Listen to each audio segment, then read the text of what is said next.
हम sustainable development समझ चुके हैं। आज हम रियो डी जेनेरियो अर्थ समिट और एजेंडा 21 को समझेंगे। देखो इसमें क्या है कि रियो डी जेनेरियो एक शहर का नाम है। किसका नाम है? और ये शहर है ब्राजील का। कहाँ पर है? ब्राजील। और ये बात हो रही है 20th सेंचुरी की, 20वीं शताब्दी की। कौन सी शताब्दी की? अभी कौन सी चल रही है? 21वीं। ठीक है, तो इसमें हुआ क्या था कि अर्थ है जिसपे हम रहते हैं, एक प्लेनेट है, इसको मतलब सेव करने के लिए, बचाने के लिए एक मीटिंग की गई थी। इस मीटिंग में दुनिया भर के सभी जिनके देश के प्रधानमंत्री और राष्ट्रपति थे, उन्होंने आके इस मीटिंग में पार्टिसिपेशन किया था। इसमें जो लिखा है वो बता दे रहे हैं। In June 1992 more than hundreds heads of states meet in Rio de Janeiro in Brazil. मतलब 100 हेड्स का मतलब होता है कि दुनिया के 100 देशों के हेड्स यानी कि मुख्य लोग जो थे, राष्ट्रपति या प्रधानमंत्री, आए थे कहाँ पर? ब्राजील के शहर रियो डी जेनेरियो में। किस लिए? मीटिंग के लिए, for the first international earth summit, यानी कि दुनिया की पहली पृथ्वी को बचाने के लिए एक मीटिंग की गई थी।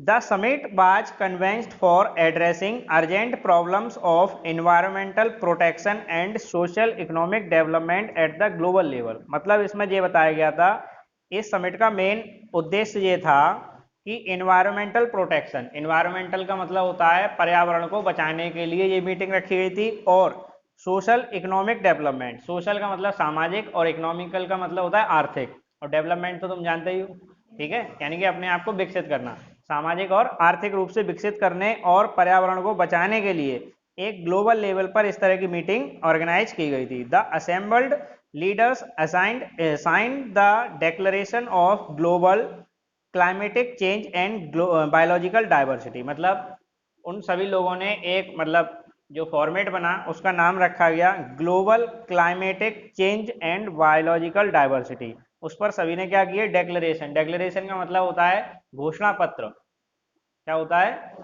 मतलब हम जिस चीज की अपने आप पर क्या करते हैं, अपने अपने देश में, मतलब जैसे किसी ने कहा कि देखो हमारे यहाँ कार्बन यानी कि भट्टियां चलती हैं।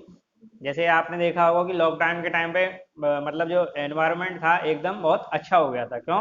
क्योंकि सभी मतलब जो बिजनेसेस थे वो बंद थे, ट्रैफिक था वो भी बंद था, यानी कि सब लोग अपने अपने घरों में नॉर्मली रह रहे थे। ठीक है, तो उस समय पे कार्बन जो प्रोडक्शन होता है वो उसका लेवल कम था, तो दुनिया के जो भी देश हैं वो सब इस बात को लिए एग्री कर जाते हैं कि हम अपने अपने देश में कार्बन, ठीक है, उसके प्रोडक्शन को क्या करेंगे? कम करेंगे। क्या करेंगे?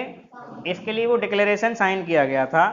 और the Rio convention endorse the global forest principle and adopted agenda 21 for achieving the sustainable development in the 20th century.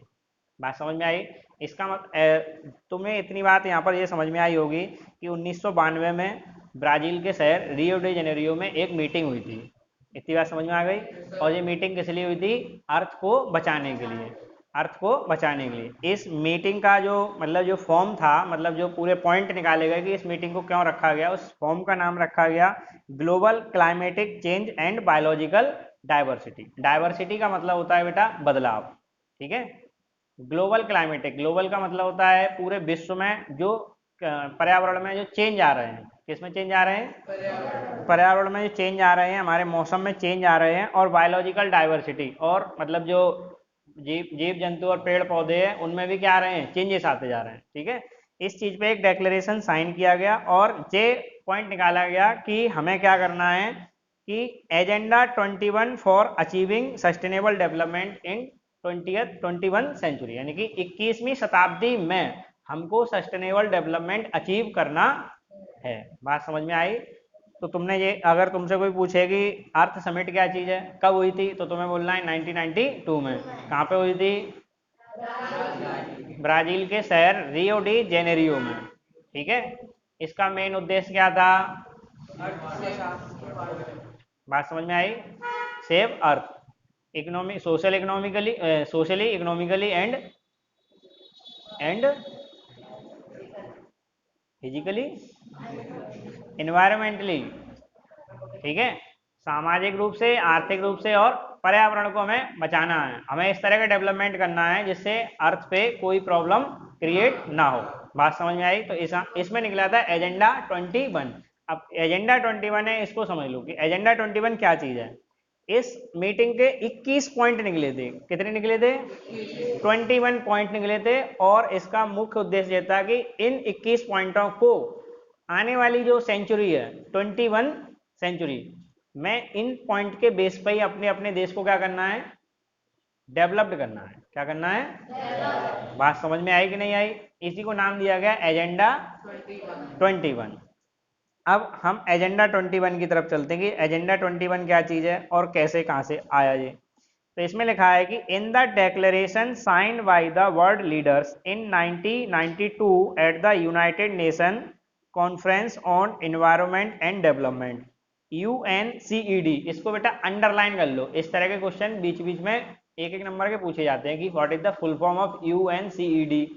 ठीक है, जैसे इकोनॉमिक्स में आया था UNDP, BMI जो तुमने पढ़ी थी, body mass index, human development reports, याद है?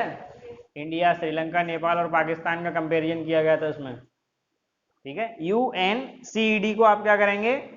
अंडरलाइन कर लेंगे। तो इसमें ये हुआ कि 1992 में दुनिया के सभी नेताओं ने एक डेक्लेरेशन साइन किया था।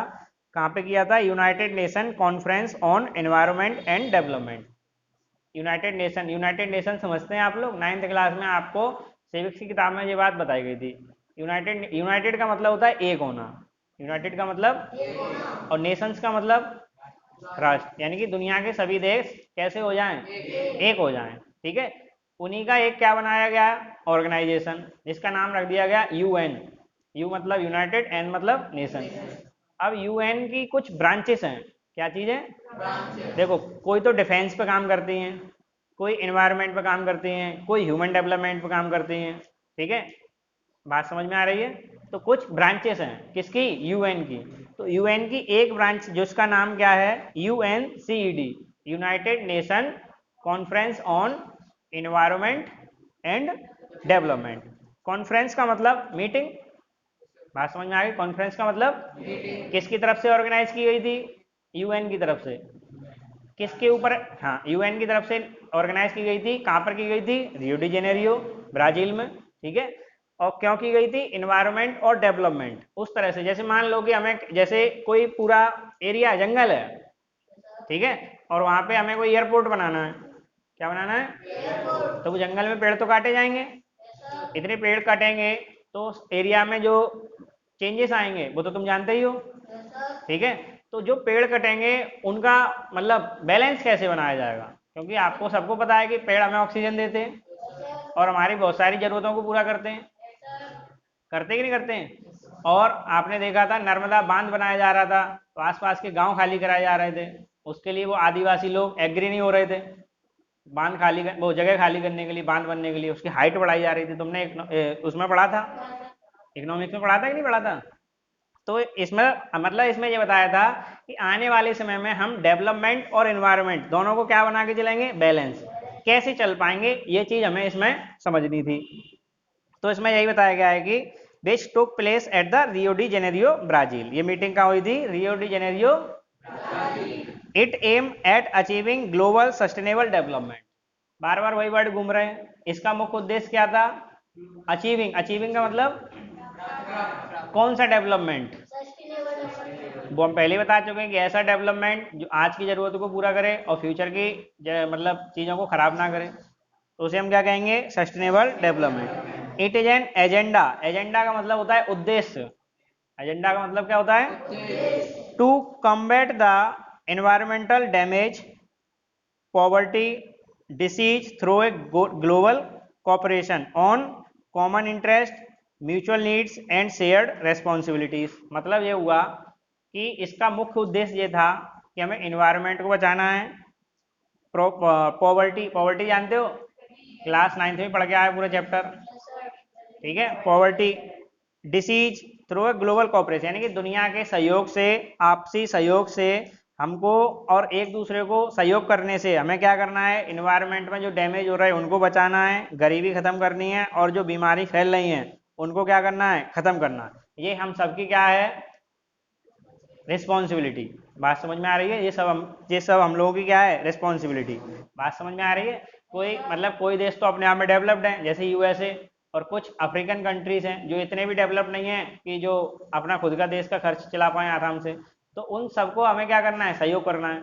अब जैसे कोविड का कोई भी केस कहीं से भी आता है तो दुनिया में फैलने में ज़्यादा देर नहीं लगेगी।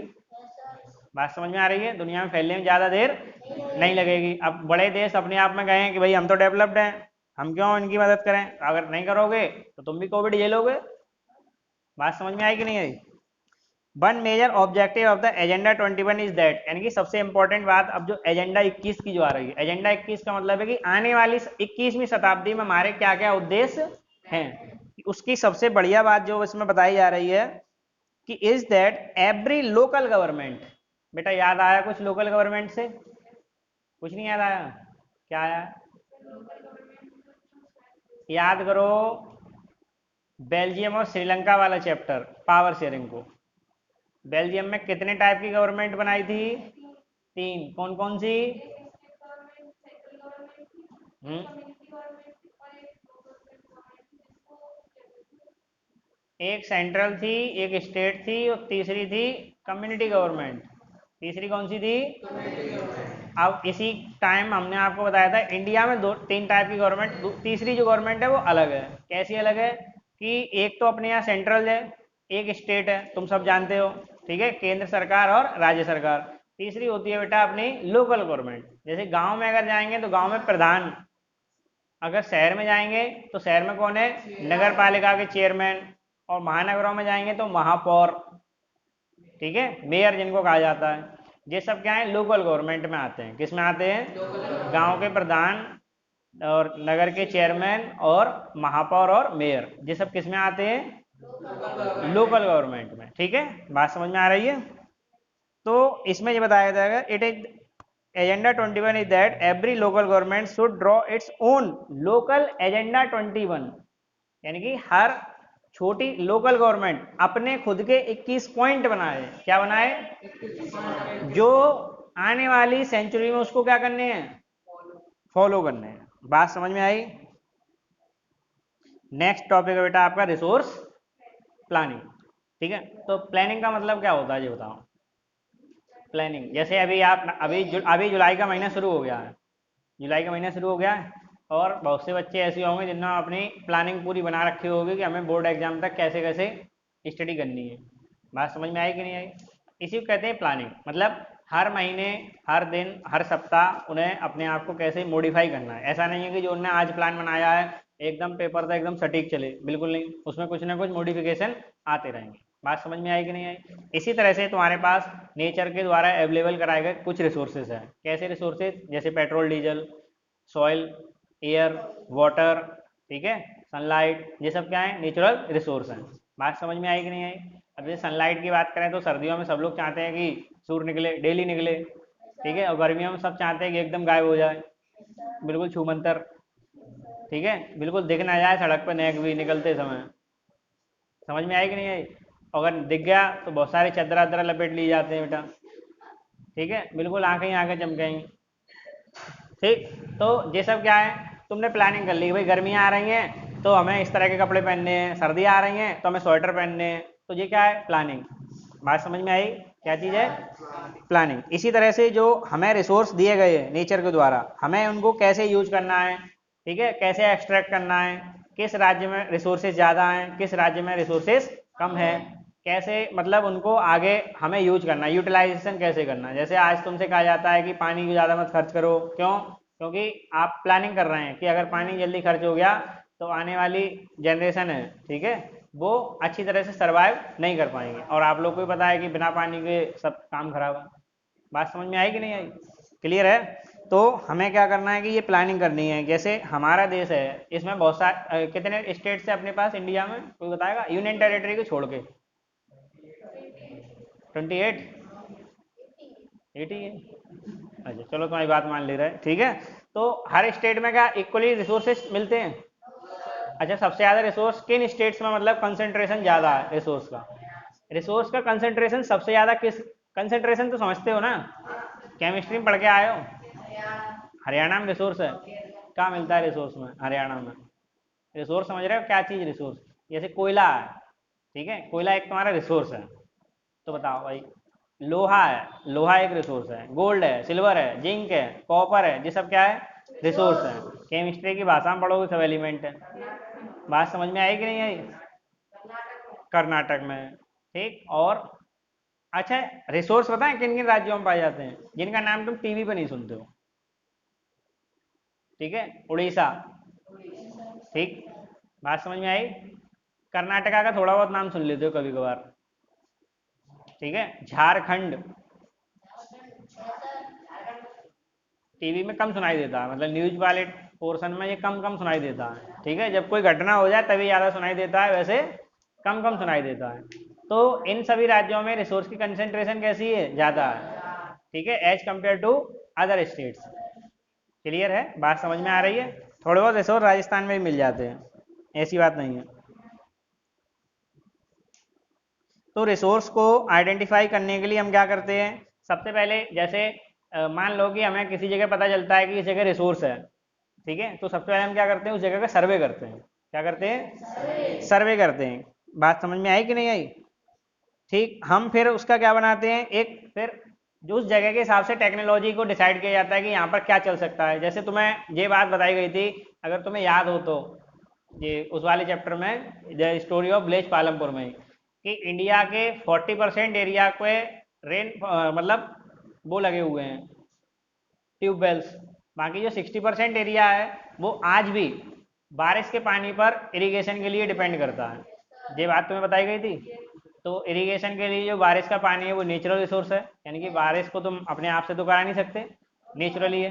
तो ऐसा क्यों होता है? क्यों होता है बेटा? क्योंकि आपने देखा था कि महाराष्ट्र का एरिया है, वहाँ पर जो तुम्हें फिजिकल फीचर्स ऑफ इंडिया में 9th क्लास में पढ़ाया गया था कि जो महाराष्ट्र है वो डेक्कन प्लेट्यू पे है। किस पर है? याद आया कुछ? डेक्कन प्लेट्यू, मालवा, कुछ याद आ रहा है? गंगा बेसन, गंगा रिवर बेसन, ब्रह्मपुत्र, कुछ याद आ रहा है? नहीं, नदी तो है, और हमने कब कही ये तालाब है? नदी है। हम कब कह रहे हैं बेटा तालाब है? सब नदियां हैं। इनके बारे में कुछ सुना है ना तुमने? क्या सुना है? ब्रह्मपुत्र, ठीक है। तो अब यहाँ समझ लो बेटा, फालतू की बात नहीं। तो रिसोर्स की सबसे पहले हमने क्या करेंगे? प्लानिंग। प्लानिंग के बाद होगा सर्वे। अब प्लानिंग क्यों की जाती है? क्योंकि हमें किस तरह से इनका यूटिलाइजेशन करना है। बात तुम समझे कि नहीं समझे? समझ गए? अच्छा, फिर तुम्हें पढ़ाया जाता है इसमें conservation of resource. Conservation of resource का मतलब क्या है? जब वो कंजर्वेशन ऑफ मोमेंटम पढ़े थे फिजिक्स में, conservation of momentum, law of conservation of momentum याद आया तुम्हें? m1u1 plus m2u2 is equal to m1v1 plus m2v2। हो जाए याद? हाँ, प्रिंस के ऊपर से निकल गया इसलिए ज़्यादा जल्दी समझ गए जी। देखो, कंजर्वेशन का मतलब होता है बेटा बचा के रखना, ठीक है, संरक्षण। क्या होता है? बचा के रखना। किसको बचा के रखना है? रिसोर्स को। क्यों बचा के रखना है? फ्यूचर के लिए। बात समझ में आई? तो इसमें लिखा है कि resource are vital for any developmental activity, यानी कि किसी भी विकास कार्य के लिए रिसोर्स बहुत जरूरी हैं। बात समझ में आई? But irrational consumption and over utilization of resources may lead to social, economic and environmental problem। मतलब अगर हम ज़्यादा रिसोर्स का इस्तेमाल कर लेते हैं या रिसोर्स को ख़त्म कर देते हैं तो ये हमारे लिए सामाजिक, आर्थिक और पर्यावरण जैसी समस्याएं क्रिएट कर सकता है। इसके बाद इसमें लिखा है टू ओवरकम दीज प्रॉब्लम। कौन सी प्रॉब्लम बेटा? कौन सी? वही तो पूछ रहे हैं। कौन सी प्रॉब्लम? दीज, अरे कौन सी प्रॉब्लम की बात की जा रही है? Social, economical and environmental problem की बात की जा रही है। बात समझ में आई कि नहीं आई? है? हाँ, तो कौन सी प्रॉब्लम की बात की जा रही थी बेटा? Social, economical and environmental problem, ठीक है। ये कब क्रिएट की जा सकती हैं? जब रिसोर्सेज का ज़्यादा हम क्या कर लेंगे? यूज कर लेंगे, यूटिलाइजेशन कर लेंगे, यानी कि बिल्कुल खत्म हो जाएगा रिसोर्स। इसके बाद लिखा है कि this had been the main concern of the leaders and thinkers in the past. मतलब ये पुराने टाइम के जो लीडर या थिंकर, थिंकर का मतलब होता है जो मतलब देश के रिसोर्सेस और प्लानिंग के बारे में जो सोचते हैं, उनके लिए एक बड़ी समस्या रही है। फॉर एग्जाम्पल इसमें दे रखा है कि Gandhi ji was very apt in voicing his concern about the resource conservation in this world.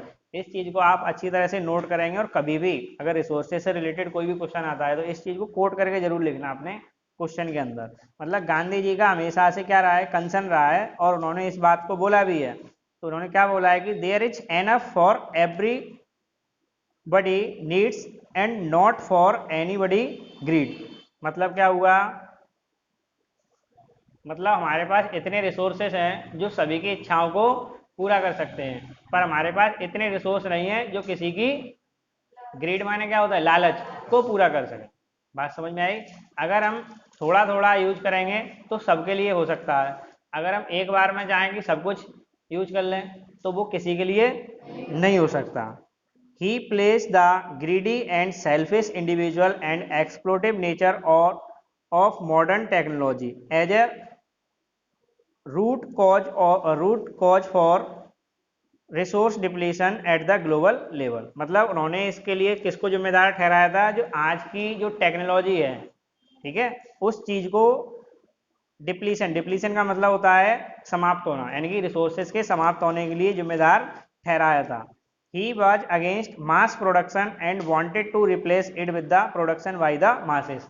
यानी कि मास प्रोडक्शन और प्रोडक्शन बाई द मासेस, इसका मतलब क्या हुआ, देखो इसको समझने के लिए तुमने दिमाग दौड़ाओ अपना। मास प्रोडक्शन का मतलब क्या होता है, मास का मतलब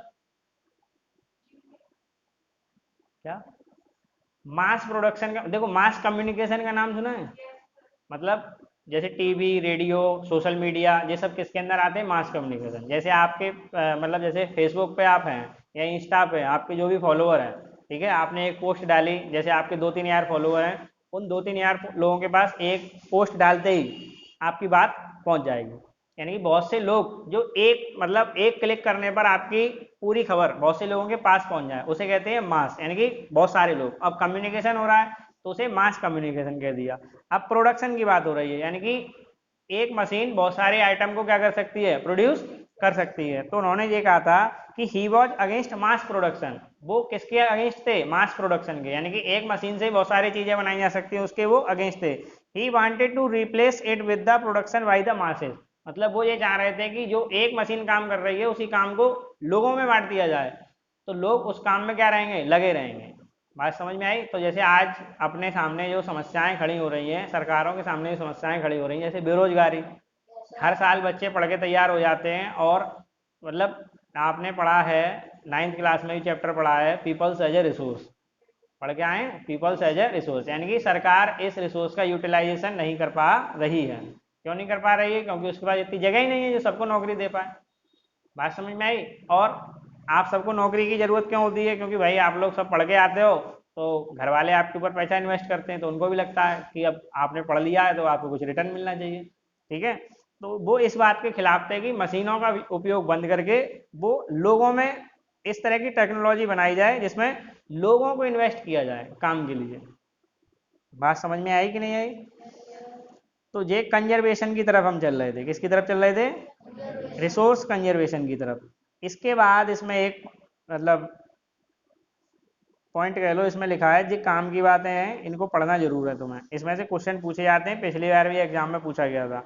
एट द इंटरनेशनल लेवल, किस लेवल की बात की जा रही है, the Club of Rome, Club of Rome, Rome का नाम सुना है, नहीं सुना, सुना है, क्या चीज?